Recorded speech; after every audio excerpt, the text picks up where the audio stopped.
here in the host city.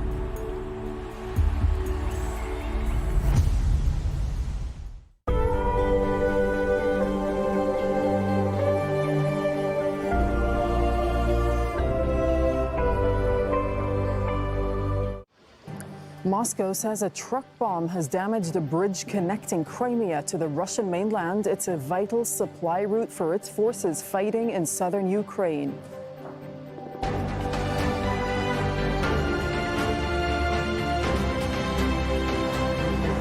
You're watching Al Jazeera live from our headquarters in Doha. I'm Darine Abu-Gheda. Also ahead, Israeli forces killed 2 Palestinians during a raid at a refugee camp in the occupied West Bank. Haiti is requesting an international security force to deal with weeks of violence as supplies of water, fuel, and basic goods run out. Plus, we follow how this year's drought and heat wave in southern Spain have affected olive harvests.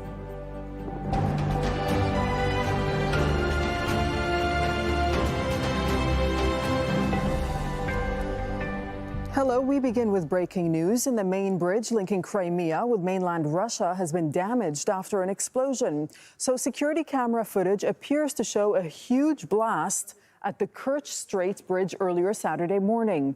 Now, Russia's National Anti-Terrorism Committee says it was caused by a truck bomb and 3 people have died so far. Well, part of the road section at that Kerch Strait crossing has now collapsed and the fuel tanker train on the rail overpass caught fire. The bridge is a vital supply route for Russia's forces in southern Ukraine. President Vladimir Putin drove a truck right across that bridge to inaugurate it in 2018. At the time, it was the only land corridor between Crimea and the Russian mainland. Mohammed Val has the latest reaction out of Moscow. Former President Dmitry Medvedev, who is now the deputy chairman of the National Security Council, he basically said that a little while ago or days ago, one of the Ukrainian officials spoke of the need to strike at that particular bridge. I hope he understands what the retaliatory goals will be. He also said in July, he said if they hit Crimea, Judgment Day will come for them. So, I mean, this is a very strong reaction from Medvedev, and also the Speaker of the State Duma. He described what happened as an act of war on Russia. So, very obviously, Russian leadership very angry with what happened. They consider it a terrorist act, and Russia has promised or vowed to react to any type to this particular type of attack on its what it considers its territory and its interests. Well, Ukrainian officials have also reacted to the explosion. Rory Challenge is in Kyiv with more. Well, there's a lot of insinuation, but no explicit confirmation that this was the behaviour, the results, the actions of Ukraine's military. The most austere tone, I think, was taken by Mikhailo Podolyak, who's an advisor to the President Zelensky. Alongside a picture of the burning bridge, he wrote on Twitter, "Crimea, the bridge, the beginning. Everything illegal must be destroyed. Everything stolen must be returned to Ukraine. Everything occupied by Russia must be expelled." Other official Twitter accounts had a bit more fun with this. The Secretary of the National Security and Defence Council of Ukraine had a picture of the burning bridge alongside Marilyn Monroe singing "Happy Birthday, Mr. President." Well, of course, yesterday, Friday, was Vladimir Putin, the President of Russia's 70th birthday. Sick burn was the simple comment from another official Ukrainian account. But I suspect that behind this bravado there is a bit of nervousness in Ukraine about what the response from Russia might be. This is a huge blow to them, both logistically and in terms of psychology as well. Logistically, it makes it very, very difficult for the Russians to supply their troops in the south of Ukraine, fighting against Ukrainian forces there. Another reminder now about where that explosion took place. So take a look at the area in red. It's under the control of Russian forces and their separatist allies. The Kerch Road and rail bridge links mainland Russia and Crimea and is a vital land route supplying Russia's military in southern Ukraine. Ukrainian forces have been pushing a counteroffensive in the east and in the southern Kherson region. While damage to the Kerch Strait Bridge appears to be affecting maritime traffic too. Tracking websites show a buildup of vessels around the passage. The route is a shipping corridor for Russian ports in the Black Sea to Ukrainian regions under military occupation in the Sea of Azov. The mayor of Ukraine's second largest city says several Russian missiles struck overnight. Explosions spread fires in Kharkiv, damaging a local medical facility and other buildings. There have been no reports of casualties. The eastern city has been a frequent target of Russian strikes since the war began in February. Meanwhile, Ukrainian authorities say that they found a large burial site in the eastern town of Liman. The region's governor says it's unclear how many bodies it contains. Liman was retaken by Ukraine in recent days. It's now reportedly being used by Ukrainian forces as a base for further counterattacks. In other news, at least 2 Palestinians have been killed and 11 others injured by Israeli forces in the occupied West Bank. They were targeted during an Israeli raid in the Jenin refugee camp. Local sources say one of the Palestinians detained is the brother of a member of the Islamic Jihad group who's wanted by the Israeli army. Earlier on Friday, Israeli forces shot and killed 2 Palestinian teenagers in separate incidents in the occupied West Bank. This footage shows Israeli forces beating Palestinians who tried to rescue an injured 17-year-old boy during one of the incidents in a village near Ramallah. And a 14-year-old was shot in the head near the separation wall south of Qalqilia.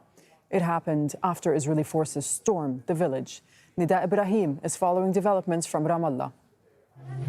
The results of these raids are usually deadly when it comes to Palestinians. We're here in a funeral procession for one Palestinian who was killed on Friday by Israeli forces fire. He's the 4th Palestinian to be killed by Israeli forces fire in less than 24 hours. This morning, we woke up to the news of the Israeli raid at the Jenin refugee camp. 2 Palestinians were announced killed by Israeli forces fired in Jenin itself. We know that Jenin has been the epicenter of tension. We're talking about more than 114 Palestinians who were killed by Israel since the beginning of the year in the West Bank alone, and a third of those have been killed in Jenin. We're also seeing aerial enforcement when it comes to the Israeli raids in Jenin itself. This is something we haven't seen since the second Palestinian Intifada years and years ago. There's a lot of tension. It's the deadliest year here in the occupied West Bank for more than 7 years. And as you can see, tension is still rising. At least 7 people have been killed in Ireland after an explosion at a service station. Rescue crews are searching through rubble for victims in the village of Creesla in Donegal. The blast destroyed the petrol station and damaged apartments. Ireland's Prime Minister says the death toll is likely to rise. Haiti has appealed for international help to deal with its deteriorating security situation. People have been protesting for weeks since Prime Minister Ariel Henry ended fuel subsidies, which pushed up prices. Gangs have blockaded the main fuel terminal. They've refused to leave until the Prime Minister steps down. The government is warning of a humanitarian catastrophe with major shortages of petrol and food. I am asking the international community and all the countries that are friends of Haiti to support us, help us fight this humanitarian crisis. I am also asking for aid and help. I need for you to give us the support we need to stop people from dying in droves if we don't do anything. We need treated water and medication to reach the people that are sick, now that cholera has started to make a return to the country. Well, the unrest in Haiti dominated this year's General Assembly of the Organization of American States. The regional body said it's committed to help the island nation. Mariana Sanchez reports. Members of the 52nd Assembly of the Organization of American States agreed. Haiti's economic and security crisis is one of the region's biggest challenges. Haiti's request for an international police force to confront gangs didn't go unanswered. We expect the United Nations system that has better capacities to be present in Haiti to give a rapid response, and that the Security Council can advance with urgency.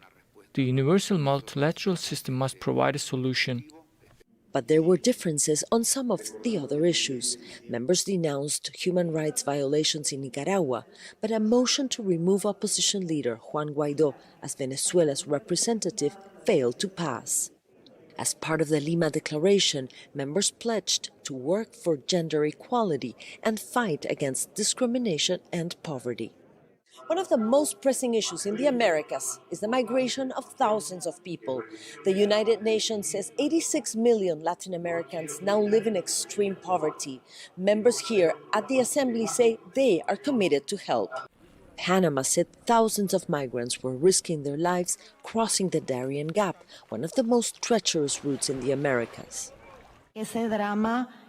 Right now, there is a migration crisis that we must attend to, and we must respond with a fair and joint responsibility to the cries of hundreds of thousands of Latin American brothers that are going through a very difficult situation.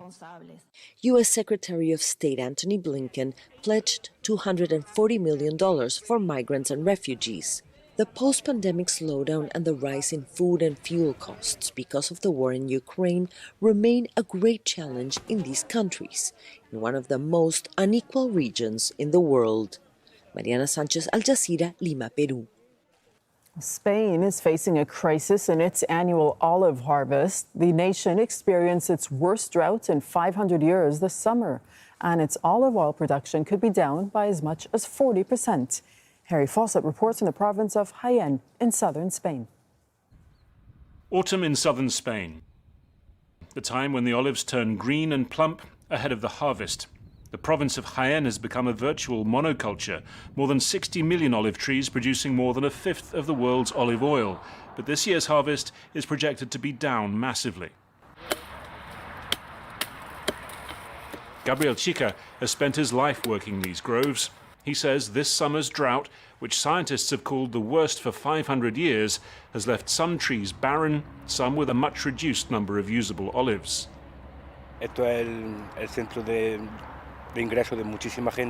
This is the main source of income, especially for people from the Jaén area. Without olives, then construction work goes down, and a bit of everything else will be lost.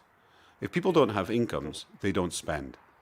Olive trees are famously hardy, able to survive extremes of heat and cold and keep producing their fruit. The fact that these trees are so stressed after this year's drought and heat wave is a worrying sign for this region that relies so heavily on them. The fear is that climate change could greatly disrupt Spain's olive oil production line. The country provides nearly half of the entire global supply. Agriculture already places huge demands on limited water resources. Industry leaders fear this summer's shock could point towards a future not too far away. Everything indicates that what used to happen occasionally is becoming something structural. This, unfortunately, means average temperatures will rise with higher peaks as well, and very little rain. And when it does rain, it's going to be torrential.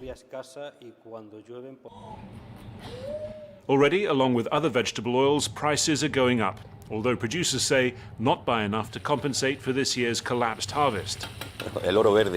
It's green, gold, oil, vegetables, everything has gone up because of inflation. And also now with the small production of olive oil, it all has an impact when it comes to rising prices. In the fields, the work goes on, the aim to salvage as much as possible of this year's harvest. The forecast is for more dry weather in the coming weeks. And while that's a worry, the real fear is what will happen to this arid farmland in the coming years. Harry Fawcett, Al Jazeera, southern Spain. Still ahead on Al Jazeera, we're in Bangladesh, where fishermen say the rising cost of living along with climate change is threatening their future.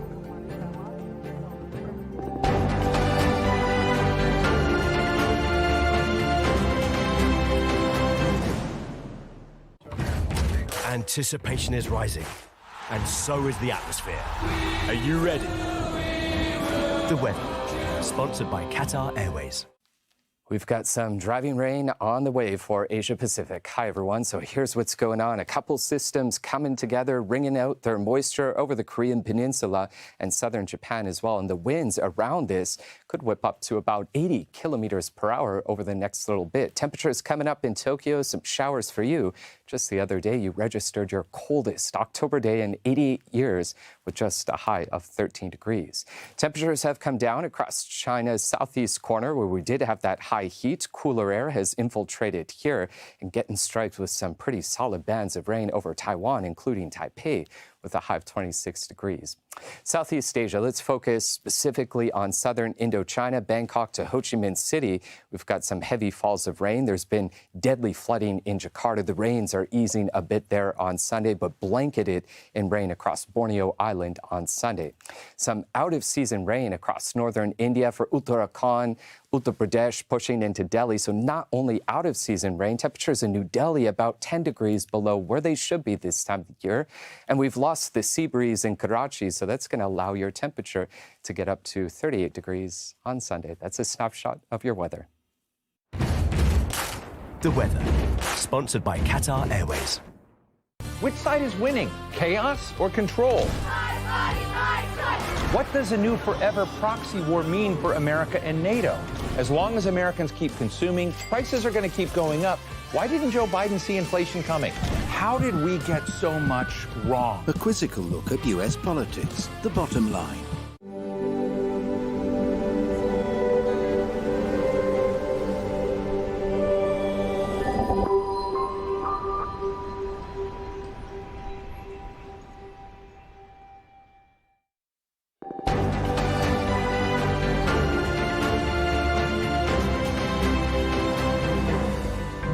Hello again, the top stories on Al Jazeera.